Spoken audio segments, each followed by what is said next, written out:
Her perfume changed first. Not the brand, just the way it hung in the air, like she'd sprayed it in a different room and walked through it. It was familiar in a way I didn't like. Musky, floral, cheap hotel hallway after midnight. I told her that once years ago. She laughed then, said she wore it when she wanted to feel dangerous. Now she wore it to book club. "Who's hosting tonight?" I asked. She barely looked up from her phone. "Emily." She didn't have a friend named Emily, not anymore. The phone stayed face down on the kitchen counter, buzzed once. She didn't flinch, just kept stirring her tea like nothing mattered, like she hadn't just created a silence that begged to be broken. I didn't say another word. She grabbed her coat, paused at the door like she forgot something, then gave me that soft smile, the one that used to make me feel like home. "Don't wait up," she said. I didn't. That's the thing they never tell you about betrayal. It doesn't scream. It lingers. It replays moments you didn't notice the first time. 3 days later, she started carrying the tote again. Canvas, zipped, just like back in college when she used it for everything: groceries, laptop, wine bottles. I hadn't seen it in years. She kept it close now, took it to the bathroom once. That's when I started paying attention. She'd pull it tighter whenever I walked into the room. One afternoon, I caught a glimpse of the edge of a folder sticking out, bright orange tab. I remember it because it didn't match anything else she owned. Later, when she left it slumped by the chair and went to answer a call outside, I moved quickly, just lifted the corner. "Lease terms, Unit 4C. She never mentioned needing a lease. We owned our place. No plans to move. No job relocation. No "I need space" talks. I put the folder back exactly how it was. That night she curled up next to me on the couch, pretended to care about the documentary I picked, her head on my shoulder, legs draped over mine, like nothing had changed. But her laugh was wrong, off by a few decibels. She laughed the way people do when they're trying to remember how. She used to belly laugh. I hadn't heard that in months. The next morning she left early, said she had errands. I sat at the kitchen table with her coffee cup still warm and the word "lease" scratching around inside my head like a broken zipper. I didn't ask, not yet. She built a version of me she thought would never notice. A man too stable to snoop, too boring to care, too patient to fight. I let her believe it. Because silence gives people just enough space to hang themselves with their own stories. And hers was starting to fray. When we met, she was the type of woman who organized her life in color-coded tabs. Red was for bills, blue for goals, green for dreams. She once told me she'd never settle, said she'd rather be alone than safe. I think that's what drew me in. She had a storm in her, and I thought I could anchor her. Funny how people romanticize weight until it starts pulling them under. We met at a gallery opening downtown. She wasn't looking at the art, she was watching people watch it. I said something dumb like, "So which one are you pretending to understand?" She smiled without turning. "The one that looks expensive and feels empty." We talked for 3 hours after that. She never broke eye contact once. 6 months in, she moved in. Left behind a tiny studio, she said, smelled like ambition and mildew. I cleared out half my closet. She filled it with cardigans and boots arranged by season. That should have been a red flag. We didn't fight often, and when we did, it felt like a business negotiation. No yelling, no slammed doors, just long pauses and sentences that ended with "okay" when they didn't mean okay. When I got a raise at work, she baked a lemon tart, said she was proud of me, said I made her feel secure for the first time. I didn't realize until later how tightly that word was wound into everything she did. Security wasn't a feeling to her. It was a contract. We bought the townhouse in year 3, split everything down the middle. She insisted on it, even wrote up an agreement. "Just in case things ever go weird," she said. She smiled when she said that. Looking back, there were moments, little ones. Like the way she never saved my contact name as anything but you. Not babe or love or even my name. Just you.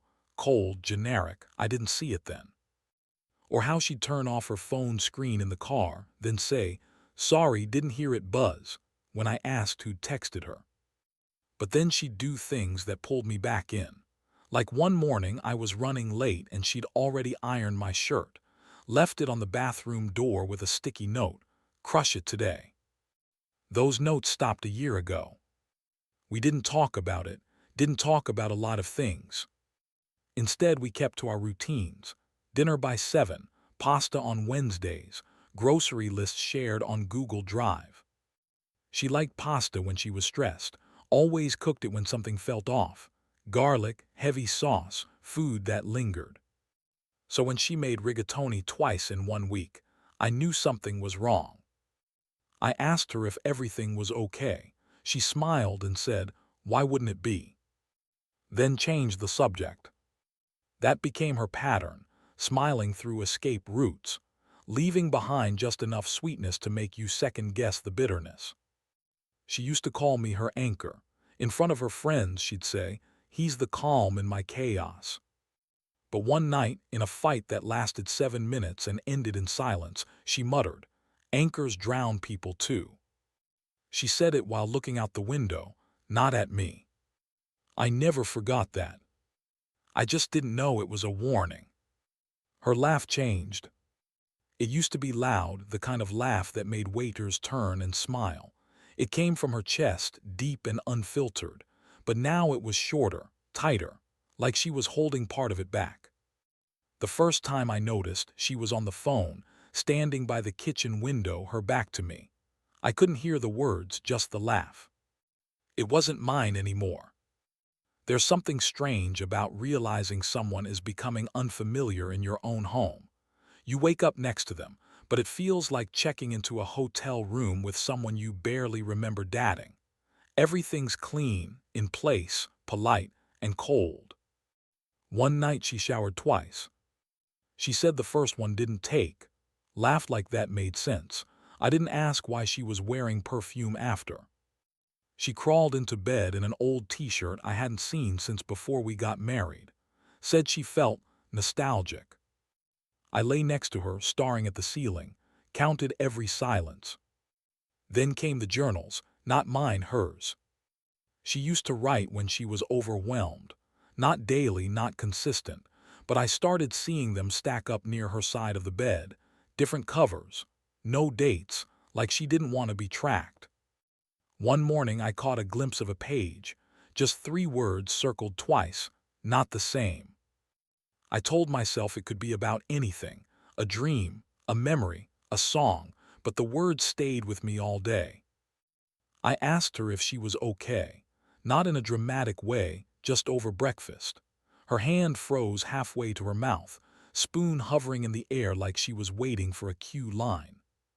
She smiled, that smile again, the one that meant I need you to believe me even if I don't. "You always do this," she said. "You build stories in your head." Then she kissed me on the cheek. Her lips were cold. That night I started writing things down, not to catch her, not to accuse her. I just needed to remember what was real. The way she answered calls on speaker, until one day she stopped. The way she used to call me on her way home, and then suddenly didn't. The way she wore her old college hoodie again, even though she once said it smelled like her past. I wrote it all down, dates, times, her expressions, her silences. She joked once that she should have married someone more exciting. I laughed then. I don't think she was joking. There was a Thursday in late April. She came home humming. I hadn't heard her hum in months. I asked what the tune was. She shrugged. Just something I remembered. But I remembered it too. It was a song that played in her ex's car the one time I met him. I didn't bring it up. I just nodded. She wore lipstick to run errands that day. Not the usual neutral stuff she used around me, but the bold red she used to wear when we first dated. She left without saying goodbye. The front door clicked shut like punctuation. I sat at the table, watching the coffee drip slow into the pot. The silence felt heavy, like someone had rearranged the air.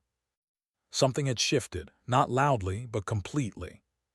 She was somewhere else already, and I wasn't sure I wanted to follow. Tuesday morning, I woke up alone. Not unusual, she started morning yoga again, said it helped her stay centered. There were no mats, no yoga playlist, just a quiet front door that clicked shut around 6:45 every day. The house smelled like eucalyptus and black coffee. Hers, not mine. She'd left half a cup on the counter again. Lipstick stain at the rim, bright red. She never used to wear that shade to yoga. Her laptop was still open on the desk. That was unusual. Normally she was meticulous, closed tabs, locked screen, pushed in chair. But today the screen blinked like it forgot to go to sleep. I wasn't trying to pry. I was reaching for my phone charger. Then it popped up. Dropbox notification. New lease draft Clark sent. I froze. Clark Street. Two things hit me at once. One, we talked about moving there 5 years ago. Just dreaming. It was our maybe someday if we get rich neighborhood. Two, we hadn't talked about Clark Street since. My thumb hovered over the trackpad. I didn't click the folder. I didn't need to. I just stared at the words, lease draft. A timestamp, 1:12 a.m. The file name, Unit 4C Final.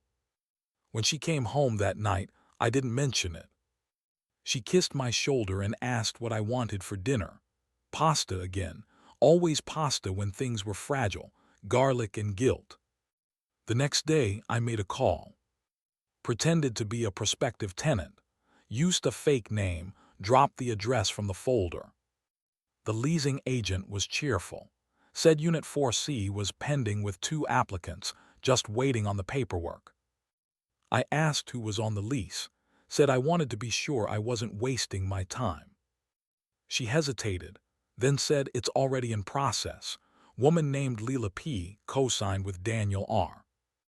I didn't speak for a second. Daniel. Her ex. The same one who cheated on her 3 times.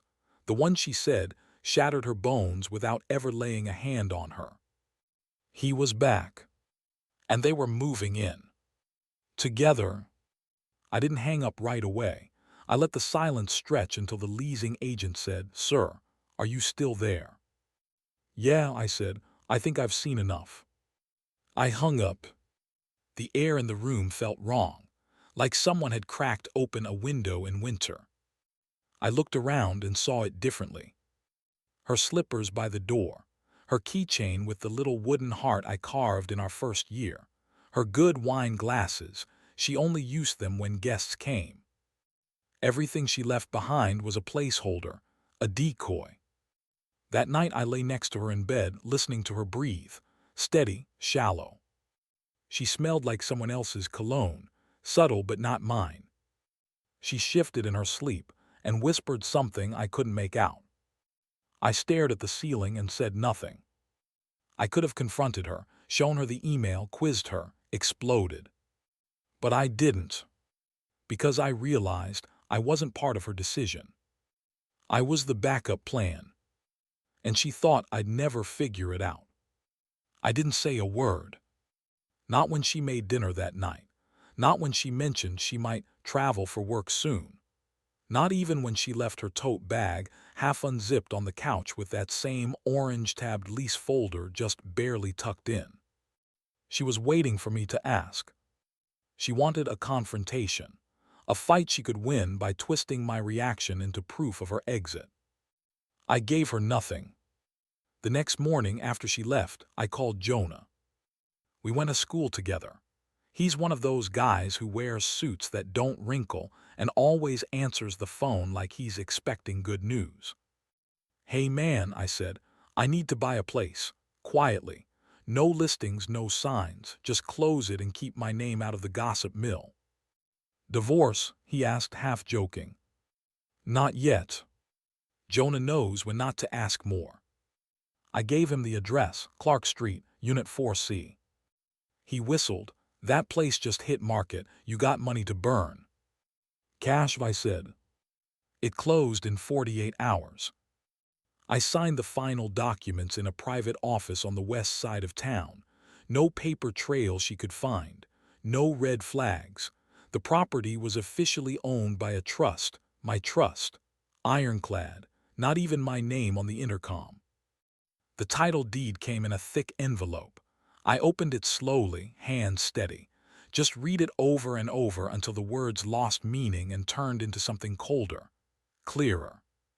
She thought she was moving in with him, but she was moving into something I owned. That night she came home humming. Used to do that when she had something to look forward to. She leaned over the back of the couch and kissed the top of my head like I was a sleeping dog. I might be out of town this weekend, she said. I nodded without looking up. I'll be back Sunday. Take your time, I said. I could feel her eyes on me, waiting, searching for a crack in the surface. But there wasn't one. Just quiet. She left early Saturday, said she was staying at a client's place. Took her overnight bag, the one with the hidden zipper she thought I didn't know about. By then, I had everything in motion. The utilities at Clark Street, already rerouted to the trust. The lease agreement she submitted, already invalid because I owned the unit now. Her new life was about to start on my property. The most satisfying part. I didn't need to sabotage her. I just waited.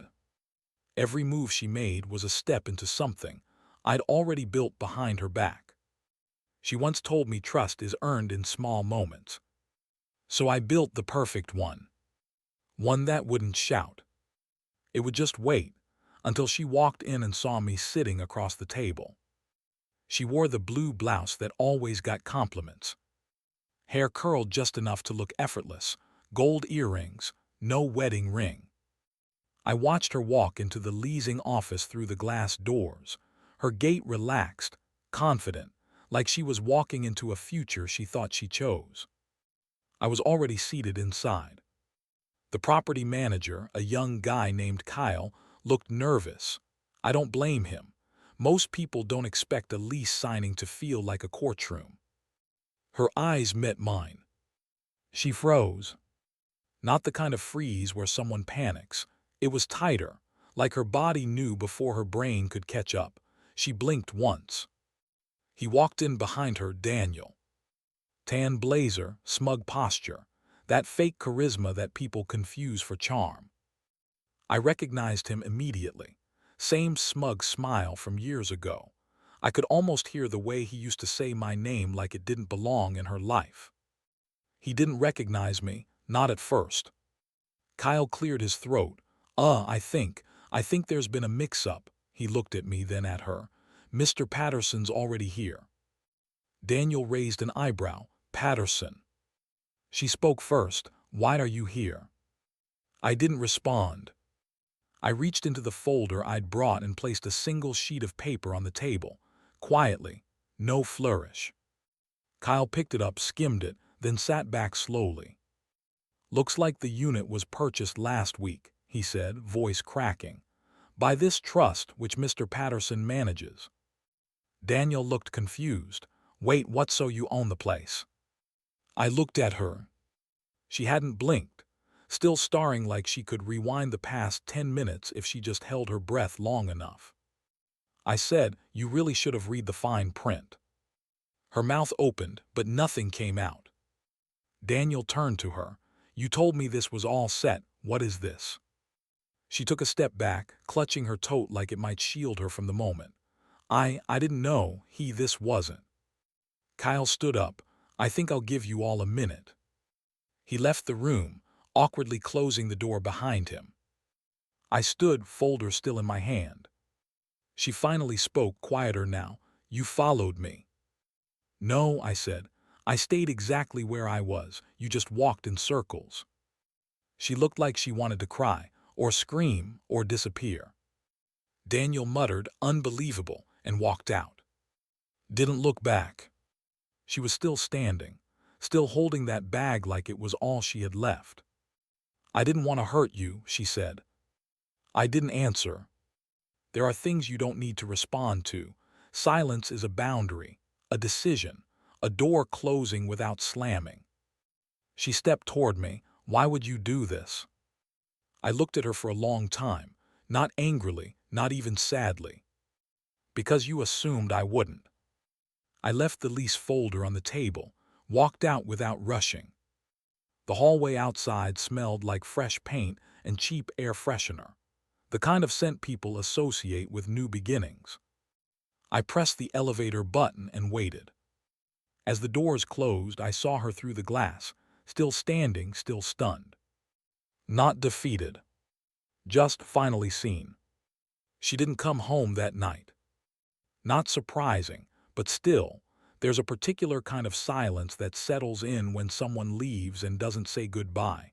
You start noticing sounds you usually miss. The hum of the fridge, the soft click of the thermostat. Her shoes were still by the door, the tan flats she always wore when she wanted to seem approachable. She never wore them around Daniel. The next morning, the closet looked the same, but something about it felt lighter, like she'd taken pieces of herself I never knew were missing. No note, no call, no explanation. But on the second night, around 10:12 p.m., she texted. That was cruel. Just that. No punctuation, no hey, no explanation. I stared at it for a while, not because I didn't know what to say, but because I didn't feel the need to say anything at all. I didn't respond.